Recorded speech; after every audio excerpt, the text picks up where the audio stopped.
so far, first 2 days you've seen him? Yeah, he's been good, just as we had expected when we traded for him. Explosive player, but had a good first 3 days.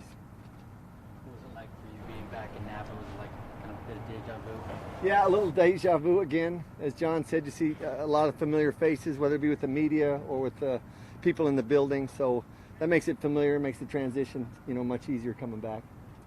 What have you seen out of your rookie tackles, Brandon Parker and Colton Miller? Real excited about both those two guys. They made tremendous strides when they got here throughout the OTAs and the June mini camp, and they both had both of them had a good summer, and we've thrown them in the mix right now. We're kind of rolling those guys. Obviously, Colton's played with the starting group on every period that we have, and we've rolled Brandon in there as well. But they both look really solid. You've been with John in different places before, obviously, and he's notoriously, at least the reputation is that he's notoriously tough on quarterbacks. What have you seen in that relationship thus far between John and Derek? Well, probably the most exciting thing about it is how well the three quarterbacks, all three, Derek, Connor, and EJ, have taken to it and taken to the hard coaching. I think they're, developing a bit of thick skin. They know that everything that he tells them is meant to improve them, and they've been great with it. I think they appreciate that. I think they appreciate the hard coaching, and they've responded. Are you the good cop to the bad cop in that situation? We're just here to coach the quarterbacks the best we can and try and get the best out of them. Jordy Nelson is 33 years old. I mean, a player goes beyond the age of 30. People tend to write them off, but something that Gruden and Derek both said yesterday is, he's not his age. What have you seen from him, in particular from an explosive speed standpoint?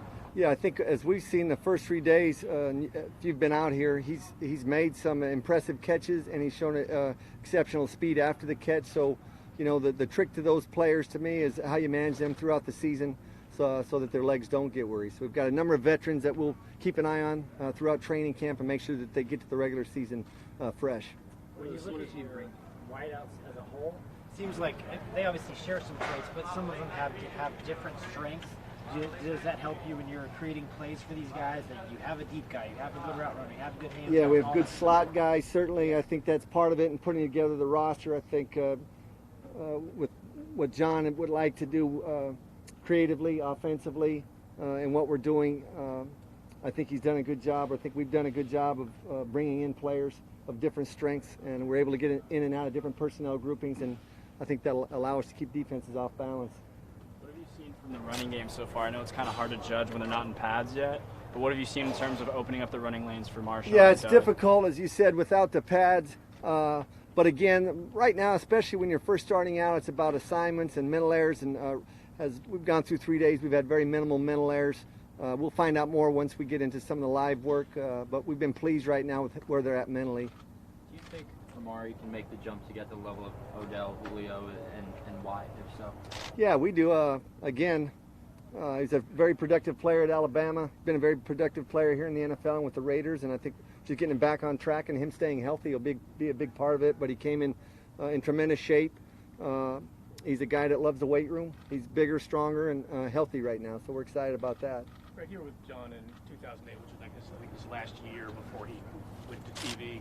And obviously, practices are different now because of CBA and different things he used to do. But in terms of his energy, the way he approaches things, do you see any change at all? Does he delegate any more than he did before? No, none at all. No, not at all. It's a good question, Jerry. He is the same guy, and I've tried to, when you try to convince the players of that have seen him for the first time, is he like this all the time? He'll be like this from week through week 16. That's just his personality. That's who he is. He's going to try and, for him, he's going to create energy at practice. He talks about all the time. It's about the preparation phase. It's also about the presentation. He believes very strongly in his presentation, and he does it both. He's excellent at it. So he's going to stimulate him. He's going to motivate him, and he's going to be the same guy throughout the season. What are your thoughts on Seth Roberts and his progression from when you first seen him to now? Stronger, bigger, much better probably in all phases, to be honest with you. And I think now that we brought in guys to compete with him too, and I think that'll allow him to take another step as well. But I like where he's at physically. I think his body's changed since I've been here, and certainly his route running has gotten better. He's more competitive, and he's a more confident player. When you're looking at your backup quarterbacks. EJ was the number 2 guy last year. Does that give him a leg up, or is this truly an open competition? No, it's truly an open competition, and we've explained that to the quarterbacks. We've sat all 3 of them down and let them know how we're going to rotate the reps here throughout training camp, and we're really that'll be a big area for us to evaluate throughout training camp, is to try and find that number 2 quarterbacks. But right now, it's an open competition with those 2 guys. What does Doherty bring to the wide receivers room, given his experience? And Well, obviously tremendous leadership. He's a tremendous leader. He's a mentor to the younger players. I think they really appreciate that, including Amari. I think that's a good relationship there with those 2. You see them together a lot and talking, and so that's been real positive. But I would say just his professionalism that he brings to that room. What's the difference in evaluation from all of OTA's minicamp when it's just shorts and no shoulder pads to tomorrow when finally the pads come on as a coaching staff? Yeah, I think there are a lot of players, and coached long enough to know that there's a lot of great players in shorts, and that you go to that next level where you put the pads on. Now you really find out a little bit about what they have in terms of their toughness, and you have to be tough to play at this level. It's a man's sport, and there are a lot of guys that maybe can come out and run routes and catch a ball, and running backs that can run through holes without pads. But once you get the pads on, you get a real feel for how tough that player is. You've been in the league for a while. How often does that happen where a guy you think is a player for you put on the pads, he really isn't, and likewise a guy who you're wondering, what does this guy bring? Then physicality comes out, and you say, okay, this is someone we can count on. Yeah, many examples. Really, over my 17 years, I've many examples where I could say that, and it's happened at all positions, whether it be offensive line or a skill position. Seen it at all positions, at quarterback, in terms of courage in the pocket. You don't get a real feel for that until they have live bullets coming at them. Any guy in particular that you're again, they're all, I could tell you a bunch of guys that maybe it surprised me, but there's guys that have gone the other way that have surprised me the other way as well. You were here with Tony Sperano in 2014 when he took over as head coach. What are you going to remember about the connections he made with players and what the kind of guy he was to work with? Yeah, such a sad story there on Tony Sperano, and it was really just hard to imagine, hard to believe what his family's going through, and certainly what that team's going through right now. But he just, to me, he's real, very grounded person. Family was so important to him. He's a great husband, a great father, and a great grandfather. I think when he talked about his grandkids, his face really lit up. But I just thought he's a great role model as a father and a husband, grandfather, and a really dedicated football coach. On the quarterbacks, what's the next step for kind of Cook to become an effective quarterback? What's holding him back? He's got to be much more consistent. We've seen some good things from him, but he's got to do a much better job of taking care of the football and just a more consistent play. That's good. All right. Appreciate you being here. Thank you. Thank you, Greg. Yep.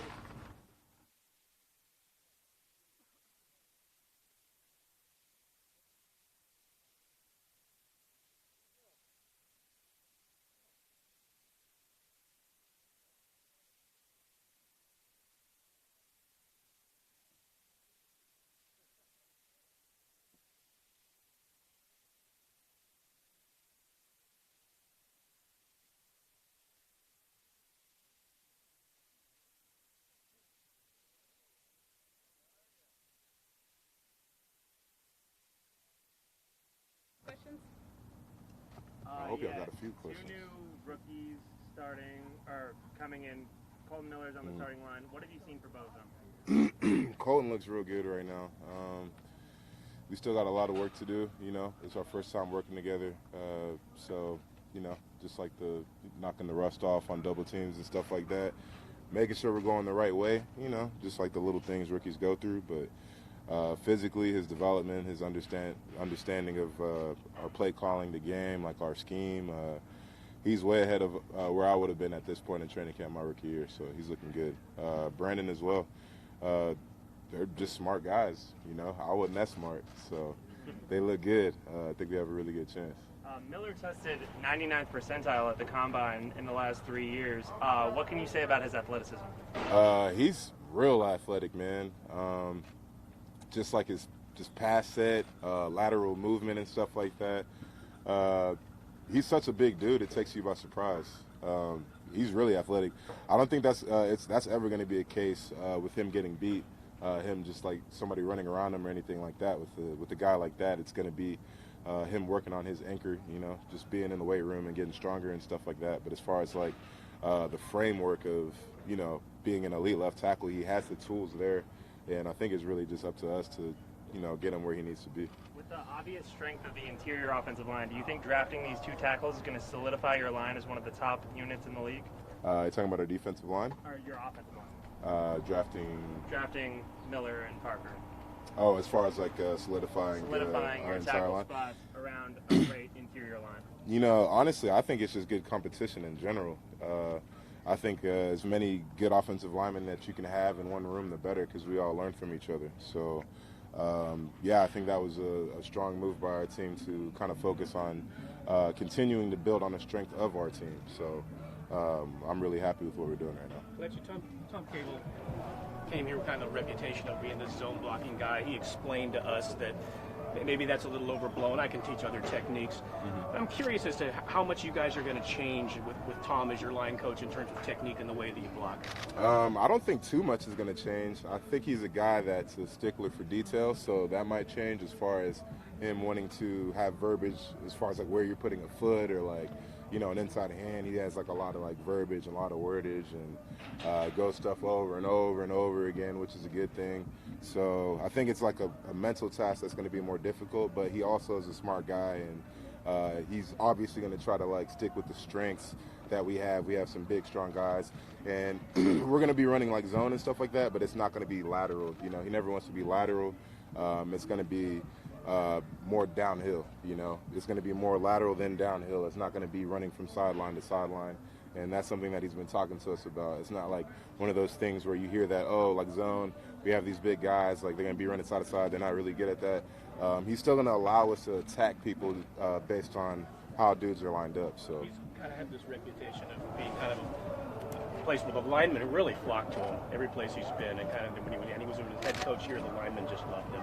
Well, what have you noticed about him so far? Why does he have that? He just has that type of personality where he kind of understands it. You know what I mean? You would have thought he played offensive line. He's just like a tough guy, and he has like that type of demeanor, and he kind of appreciates a mean streak, and he appreciates like aggression, and he likes seeing that, and he likes getting after people. So when you have an offensive line coach that appreciates the pain that, a lineman goes through, and he understands it, you just kind of respect it. It's a mutual respect, I would say. You guys go in pads tomorrow as a lineman. How important is that to kind of ratchet things up? I'm sure it's physically daunting, but how important is it for you guys to put the pads on and protect? I mean, honestly, I'm one of those people where it's like I don't understand how you can practice without pads. So, I mean, it's football. So, it's really important. It's like where you actually start getting that continuity on the offensive line, where you're starting to get those double teams right and the timing right, like I was talking about. That's when the real work actually begins for us up front, just working on pad level and working on timing of, your second step on double teams and just stuff like that, the nuances that go with being an offensive lineman. So, I mean, that's when the work's going to really start. What similarities or differences have you noticed between Marshawn and Doug, and how's that going to impact the offense going forward? Yeah, I think it gives us like a dynamic where we have a guy that's like downhill and powerful, and then we have a guy that's also powerful, but he's just like a quicker guy. He wants to like hit a hole, he's going to pick a hole right away, and not necessarily just try to run people over all the time. I think Doug Martin is a strong and a tough guy, but he's also athletic, and he has really good vision as a running back, so he's going to be able to change direction and hit holes and stuff like that. And then you're going to have Marshawn as a guy that's going to be able to like run in one direction, not necessarily have to cut back more than one time, not really going to try to juke anybody out of their shoes. He's going to try to get the yards right away. So I think it's good to have those two different dynamics at play. Pads obviously haven't been on yet, Kelechi, but how strange has it been this whole offseason to look across when the defense lines up and not see Khalil over there? Man, honestly, Khalil's a great player, and I understand that it's a situation where he's trying to take care of his family, and it's a business. We haven't really even spoken about it, to be honest with you. We've just been so focused on getting better, and I hope he comes back, but that's outside of our control. At this point, we're trying to be the best team that we could possibly be, and honestly, that name hasn't come up a lot, but I mean, we would love for him to come back, but we're so into what we're doing right now that that's just what we're focused on. We're trying to be the best team possible. We're trying to win the Super Bowl this year, so that's really what we're focused on right now. Who stepped up in Mac's absence? Huh? Who stepped up in Mac's absence for your defense at the DN position? Really, it's just been Bruce. Bruce has been playing really well. 99, he's been flashing, but we don't have pads on right now, so it's like, it's hard to really tell right now, bro, to be honest with you. It's like, huh? What about Kelechi? He's strong. He's got a good bull rush. He's a strong guy. But, yeah, man, we don't have pads on. It's way too early to really know. You said a minute, yeah. Cable's trying to strain your brain. I imagine with the break, he wanted you to come back prepared, the entire team. What would you say he expected from people in the first day of camp? Well, after that first practice and after this one that we just had, he's proud at where everybody's at mentally as far as throwing the entire playbook at us and us picking it up and us coming back in shape. So, you know, when he comments on something, he usually doesn't do that too much. You know, he wants to like kind of, you know, mess with you a little bit. So if he's saying something positive like that, I think that's something that was really important to him. And it's gonna keep being a mental thing. He's concerned with the mental aspect of the game. He's a guy that he wants you to communicate really well on the line. He wants to be able to throw a whole bunch of code words at you and try to throw you off, mess with you so the game is easy. So I will say I've never had an entire offense installed in like one day and had like that many things thrown at you where it's like you don't even ease into it. But we did a really good job of handling it, especially the rookies. So I'm really happy with where we're at mentally as a football team. All right, thank you, Kelechi. Thanks, man.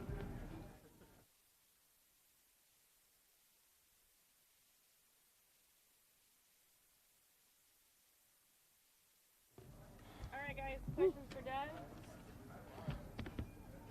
So have you noticed the difference running behind this offensive line at all? You know, they're pretty dominant. Have you had any easier running lanes or holes open up for you? I do notice the difference. This is probably like the top, you know, the best running lineman that I ran behind, and I mean, you can definitely tell the holes are there, and I'm wide open, and I can't wait to run behind these guys. How excited he's going to be tomorrow to put the pads on and feel that? It's going to be real exciting. You know, I can't wait to get the pads on. It's been a while. It's been a long time. I believe last, December, last time I had pads on, and it's going to be a lot of hitting. It's going to be a lot of guys arguing with each other. It might be a couple fights, hopefully not, but you know, it's going to be that's all the fun of the game of football. So can't wait. Working behind a new line, how much of it is just timing to get a sense of how guys are opening up those lanes? And it's one thing to do that in the offseason when there aren't pads, but how much does that elevate tomorrow? The timing is definitely. I'm still working on the timing as well on some of these runs. But yeah, with getting the pads on, we'll definitely get a real feel of, you know, with the timing and, you know, as well as with the running back and just the run blocking schemes, and it's going to be good work for us. What you've noticed so far of the running scheme, how does it maybe help you? How does it maybe fit what you like to do? Yeah, with what you've noticed so far of the running scheme, how does it maybe fit you? How does it maybe fit how you like to run? You know, it's really once you get the ball, you know, pick a hole and you just go. Like I said, it's a lot of timing thing, and you know, we got some gap schemes in there, and those are probably one of my favorite types of run plays where you just get the ball and just hit it. So yeah. Cable came here with sort of a reputation of being this real big zone blocking guy in Seattle, although he explained to us, yeah, I do teach that, but I can teach other things too. When you look at this running game, do you see it as like a sort of a zone scheme team or a power and gap team or something a team that can do a little bit of everything? We can do a little bit of everything. Like you said, we got some talented guys up front, tight ends that can block. We got fullbacks, and you know, running backs are able to, you know, run anywhere as well as myself. So, you know, we're a team that we could do pretty much, you know, anything. In the years you had your real big years when you were healthy, those years were the Lions in Seattle, did they have a specific way that they blocked? Were you guys as a power team or a zone blocking team? In Seattle? No, I'm sorry. And when you were in Tampa, you had 2 big years. Tampa. Yeah. Over there, we were just, you know, pretty much it was zone. It was zone with a few gap schemes, but I think we were dominantly a zone team. But I got my big plays, you know, from the gaps. How have you kind of grown in the league and get a sense of your body and how it responds to just being hit so often during the season. How have you learned just to kind of take care of your body? And are you doing anything differently at this point in your career than you were a few years ago? Just getting in the weight room. Getting in the weight room, training room, talking to the trainers. If I feel like something that's little, still talk to them because a little thing could become something big down the line. So it's just listening to my body and yeah, just taking care of it. What have you learned in that respect from a guy like Marshawn, who's been able to take a lot of pounding Mm-hmm. for the years he's been at the NFL? Yeah, that's impressive because he's a very dominant, aggressive player, running back, and the way I see how that he takes care of his body is that he does a good job of listening to his body and does a good job of pacing. Because we're looking a long way from the season, so he does a good job of pacing, and by the time season 1 gets here, he'll be hitting the ground running. How helpful has he been in terms of maybe tips that he's given you on the field as opposed to Pretty helpful. Like, growing up, I used to watch Marshawn. I modeled my game after Marshawn, so I don't think he knows that, but I guess now he will. But yeah, it's definitely he's definitely a great back when it comes to the game and how knowledgeable he is and how to shed tackles and how to read and all that stuff. So he's definitely been a great help to me. Does he still do things where you go, wow, how did you do that? Yeah, I do. Was there a moment when, I know the pads aren't on, but when running behind this line, you felt, wow, this is different? In terms of it being the best run blocking line you've had, was there a moment that it kind of hit you that this was the best you've had? They're all big. They're all really, really big. But tomorrow's really gonna be that. I feel like I'm gonna have that epiphany. So we'll see. What do you think of the undrafted kid, Chris Warren? Big dude, but how do you like the way he's working and learning and absorbing stuff? Yeah, I like Chris. Chris is he's a great back. Big guy. He's a real big guy, and you can tell that he's hungry and he wants to learn. He wants to be. He wants to help, and I can't wait to see what he's gonna do when he gets his pads on, because he's gonna be running over some people. So it's gonna be fun to watch. Good guys, ready. Thank you. Hey guys.